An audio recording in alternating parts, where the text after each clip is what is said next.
Have you ever finished a sprint and thought, how do we drift so far off course? You hit most of the tickets and you completed tasks, and yet the sprint goal is still out of reach. This sounds familiar, you're not alone. I used to think that bad sprints were caused by bad planning, and that if we just wrote better user stories, estimated more accurately, everything would work. But the longer I worked in Agile teams, the more I realized something uncomfortable. Sprints don't fail because of bad planning, they fail because teams don't adapt once reality changes.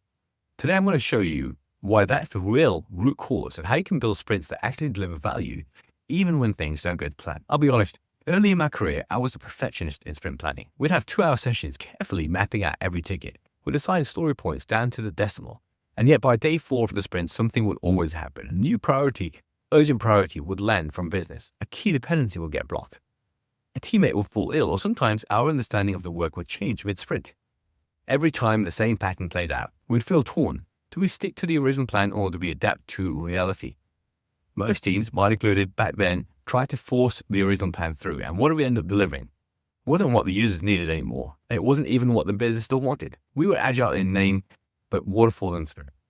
It took a painful missed delivery to finally click for me. Sprint plans are best guesses. Agile delivery is about continuous adjustment, not clinging to a forecast. Let me break down 3 anti-patterns that quietly kill sprints and how to spot them early.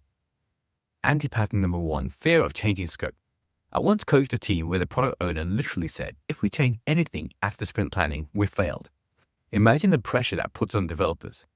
Even when new, better priorities emerged, they felt trapped. But here's the reality. Responding to change is agile. Sticking rigidly to a 2-week-old plan when the world moves on isn't a badge of honor. It's a warning sign.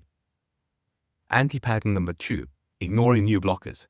I worked with a team where a blocker was reported to stand up for 8 straight days and nothing changed. No escalation, no adaptation, no conversation. They were so focused on sticking to the plan that they ignored a roadblock right in front of them, and the result, a sprint that was full of work in progress and very little delivery. Anti-pattern number 3, no mid-sprint adjustment. Even high-performing teams sometimes forget this. Reality doesn't care about your sprint plan. The best teams I've worked with all do something simple but powerful. The checkpoint mid-sprint. Not just standing up and say, what did you do yesterday, but actually asking, are we still heading towards the goal? And if not, what needs to change? All right, so what does an adaptive sprint actually look like? Firstly, mid-health checkpoints mid-sprint. Every 3 or 4 days, build in a 10-minute team huddle. Not a ceremony, just a question. Are we still on track to the sprint goal? If not, adjust before you run out of time. Next, empower the team to adjust the plan. One of the most successful teams I've coached made the rule, if the value landscape changes, so does the sprint backlog.